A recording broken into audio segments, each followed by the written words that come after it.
ایک عورت جو اپنے دل کو پھر سے محبت کے لیے کھول دے جبکہ اس کا دل ٹوٹ چکا ہو تو یقین جانو تم اس سے زیادہ بہادر عورت کہیں نہیں دیکھو گے۔ عورت محتاج نہیں رہتی۔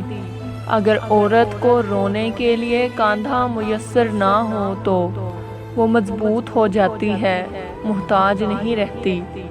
ایک بار اسے دلاسا نہ دو تو اگلی بار کبھی آپ کے سامنے بکھرا ہوا وجود نہیں لا کر دے گی۔ ایک دفعہ وہ بات سنانا چاہے اور تم کہو پھر کسی وقت صحیح، ابھی مصروف ہوں، تو وہ بات وہ کبھی نہیں بتائے گی۔ اسے جب بھی میری ضرورت ہوتی تھی میں مصروف ہوتا تھا، وہ جب کچھ سنانا چاہتی تھی میں بے توجہی سے سنتا یا سنتا ہی نہیں تھا۔ نتیجہ وہی ہوا، اس نے کہنا چھوڑ دیا، وہ مضبوط ہو گئی تھی، وہ میری محتاج نہیں رہی تھی، اسے اکیلا رہنا آ گیا تھا۔ عورت کو عزت دینا اسے خوبصورت کہنے سے زیادہ بہتر ہے۔ حوروں کے خواب دیکھنے والوں، پہلے عورت کی عزت کرنا تو سیکھ لو۔ مرد عورت کو اپنی بے رخی، بے توجہی سے جب کھو دیتا ہے تو کہتا پھرتا ہے کہ عورت میں وفا نہیں ہوتی۔ کیا سچ میں اسے اپنا وہ رویہ، اپنا دھتکارتا ہوا لہجہ یاد نہیں رہتا، یا پھر اس کی انا اسے اپنی غلطی نہیں ماننے دیتی؟ مرد کا کام عورت کو سمجھنا نہیں، اس کو محسوس کرنا، اس کی حفاظت کرنا، اس سے محبت کرنا، اس کی عزت کرنا ہے، اور یہ باتیں عورت کو کڑے سے کڑے حالات میں بھی جینے کا حوصلہ دیتی ہیں۔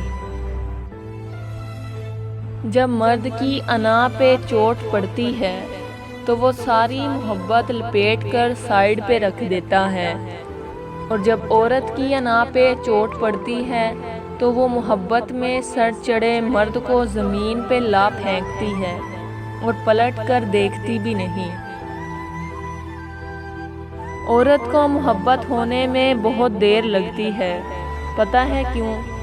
کیونکہ وہ وفا کو پہلے اور محبت کو بعد میں رکھتی ہے، اور وفا کرنا محبت کرنے سے ذرا مشکل ہوتا ہے۔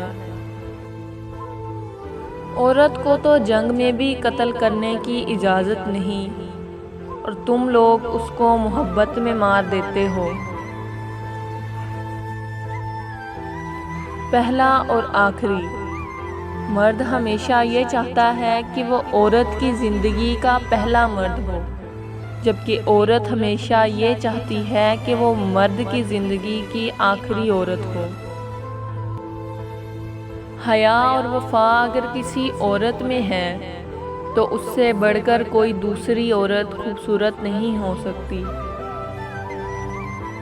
عورت درد سہ لیتی ہے مگر اپنی توہین نہیں۔ آنسو اس کے تکلیف میں اتنے نہیں نکلتے جتنے اسے وہ الفاظ رلاتے ہیں جس میں اس کی توہین کی گئی ہو۔ شاید اسی لیے لوگ عورت کو کمزور سمجھتے ہیں، کیونکہ وہ الفاظوں سے آسانی سے ٹوٹ جاتی ہے۔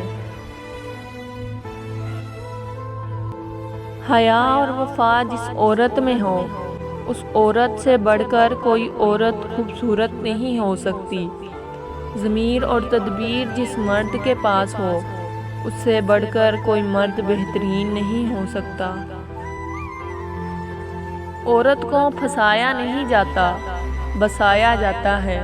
خاندانی مردوں کے یہی اتوار ہوتے ہیں۔